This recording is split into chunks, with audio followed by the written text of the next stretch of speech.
tantangan kedua adalah ketika bicara usaha ini saya mencoba mengkulik dari berbagai hal yang saya temukan di lapangan. Di desa itu ternyata ada lembaga pengolah hutan desa ataupun di Jawa LMDH, kemudian desa juga punya BUMDes. LPHD atau LMDH itu juga punya KUPS, sementara BUMDes juga punya unit usaha. Ini kalau saya melihatnya itu dua aturan yang di tingkat pusat berdampak pada kondisi kelembagaan yang ada di desa, karena masing-masing juga punya penetapan dari kepala desa, tapi bergeraknya itu berbeda-beda. Satu lebih banyak bicara konteks pengelolaan hutan, satu bicara konteks usaha yang dimiliki oleh BUMDes dengan penyertaan modal yang disediakan oleh desa. Implikasinya adalah seringkali terjadi konflik antara LPHD atau LMDH dengan BUMDes karena area ataupun bisnis atau usaha yang dijalankan bersama atau mirip, sehingga saling bersaing ataupun kemudian masing-masing terlibat urusan-urusan yang memang urusan bagaimana produk itu siapa yang akan menjadi leadingnya di sini. Karena itu masing-masing punya pengakuan ataupun SK yang dimiliki oleh entah itu BUMDes ataupun LPHD ataupun LMDH. Termasuk juga dengan KUPS-nya. Karena yang mempunyai usaha memang KUPS, tapi LPHD ataupun LMDH-nya itu kemudian juga pengen usaha, mau tidak mau berarti turun, tadinya mungkin ketua di lembaga pengelola hutan desa, kemudian jadi anggota di KUPS.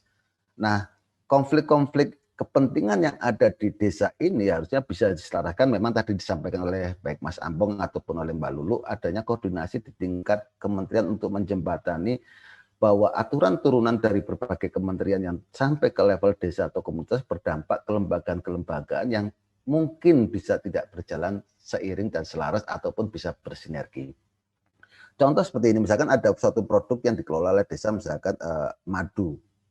Kemudian ada yang dikemas quality controlnya dan sebagainya jadi suatu produk yang memang layak untuk dijual dan ada pembelinya. Di sini mana peran dari lembaga pengelola hutan desa, di mana peran dari badan usaha milik desa, itu harusnya sudah mulai dikemas ataupun disusun dalam satu rencana. Ya, kalau di desa salah satu di Sigi atau desa Lonca yang mendapatkan hutan desa atau hutan kemitraan, itu kemudian dia membagi urusan produksi sampai kemudian itu siap untuk dikemas, itu ada di dalam lembaga pengelola hutan desa. Sementara untuk proses pemasarannya diserahkan pada BUMDes dan BUMDes lah yang akan bertemu dengan pembeli.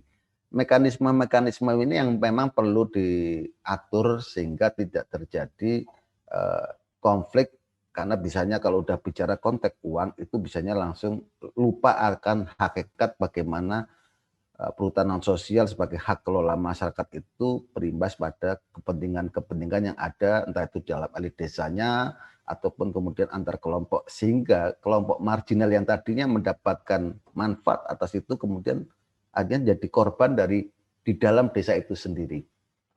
Nah, mekanisme ini menjadikan penting menurut saya ketika tadi kementerian turun sampai ke level kabupaten sampai ke level desa ataupun komunitas bisa menyelaraskan dan menjembatani hubungan ini. Pengalaman kami selama ini memang untuk perhutanan sosial tidak bisa warga ataupun komunitas ataupun desa itu berjalan sendiri.